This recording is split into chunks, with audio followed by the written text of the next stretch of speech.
नैवेद्य हा तसा एक गहनच विषय. सोवळं ओवळं डाव उजवं एक न अनेक पैलू. कांदा लसणाचे फ्लेवर्स इथे वापरून चालत नाहीत. नैवेद्य दाखवल्याशिवाय पदार्थाची चव पण बघता येत नाही. अशा नैवेद्याच्या ताटामध्ये कॉमनली केलेला जाणारा पदार्थ म्हणजे सुकी बटाट्याची भाजी. ताटामध्ये ह्या भाजीचा एक पिवोटल रोल आहे. ही भाजी भाजीचं तर काम करतेच, त्याबरोबरीने तोंडी लावणं आणि पॅलेट क्लेन्झरचं पण काम करते. गोडाधोडाच्या स्वयंपाकामध्ये जर आपलं तोंड खूप गोड होत असेल तर ही भाजी एक स्पायसी टिंच ऍड करते. तर अशा एक महत्त्वपूर्ण भाजीची रेसिपी आज आपण बघणार आहोत. बघतोय नैवेद्याची सुकी बटाट्याची भाजी. रेसिपीची सुरुवात करूया.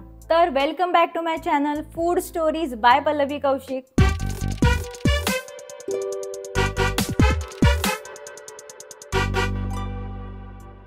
सगळ्यात पहिले घेतोय बटाटे. पाण्यामध्ये डीप करून ठेवू आणि व्यवस्थित एकदम क्लीन करून घेऊ, कारण बटाट्याला खूप वेळेला माती असते. आता घेतला एक कुकर, त्यामध्ये घेतलंय पाणी. गॅस चालू करूया आपण. हे बटाटे आपण यामध्ये प्लेस करूया. बटाट्याचं प्लेसमेंट साधारणपणे असं करावं की बटाटे व्यवस्थित पाण्यामध्ये बुडले पाहिजे. आणि एखादा बटाटा मोठा असेल, जसा हा बटाटा आहे, तर मी तो अर्धा कापून त्यामध्ये टाकते आहे, नाहीतर बटाटे आतपर्यंत शिजत नाही.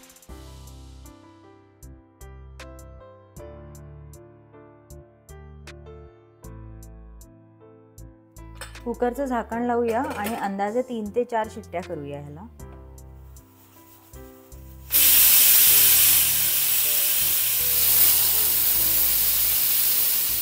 तीन 4 शिट्ट्या झाल्यानंतर गॅस बंद केला होता आणि त्याच्यानंतर एक आपण 5 मिनिटं थांबलो होतो. त्यानंतर आता आपण कुकरचं झाकण ओपन करून घेऊया.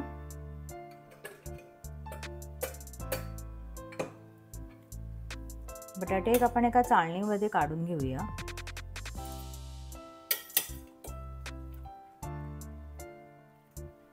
पाच 10 मिनिटं का होईना आपण बटाटे असेच ठेवूया गार करायला.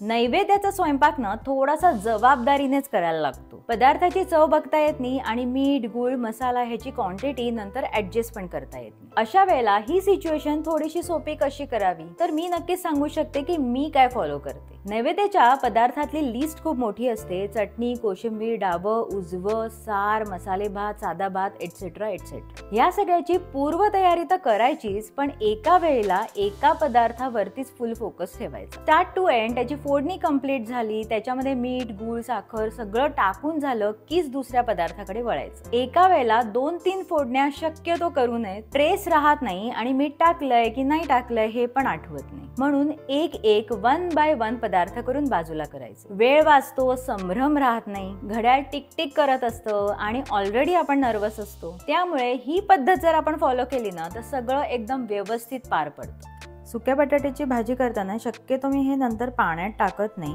उकडलेले बटाटे, कारण नंतर ते ओलसर होऊ शकतात.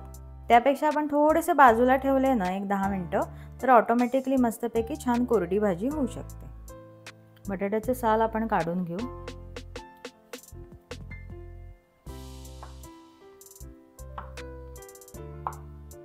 सगळे बटाटे आपले चिरून झालेले आहे. आता फोडणीची तयारी करूया. एक कढई घेतली, गॅस चालू करूया आपण. यामध्ये घालूया तेल. तेल तापलं की त्यामध्ये आपण घालूया मोहरी, घालूया जिरे, घालूया मिरच्या, घालूया कढीपत्ता. मिक्स करून घेऊया व्यवस्थित.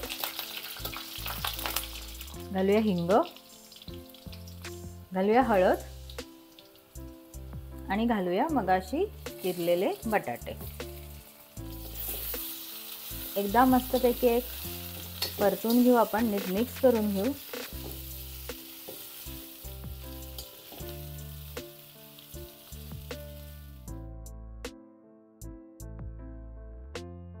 यामध्ये घालूया किसून आलं.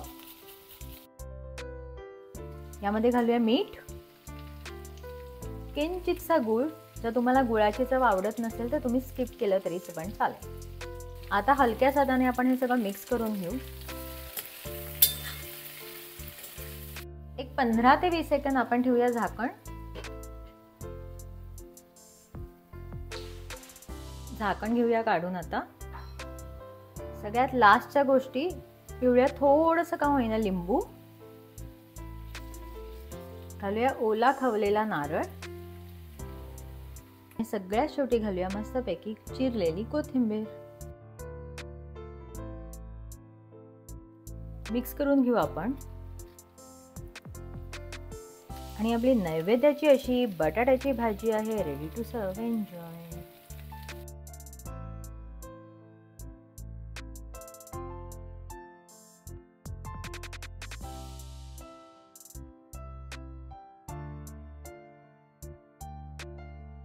आजची माझी रेसिपी जर तुम्हाला आवडली असेल तर नक्की लाईक करा, शेअर करा, कमेंट करा आणि माझ्या चॅनलला अजून तुम्ही सबस्क्राईब केलं नसेल तर जरूर सबस्क्राईब करा. चला तर मग भेटू नेक्स्ट एपिसोडमध्ये. Till then bye bye.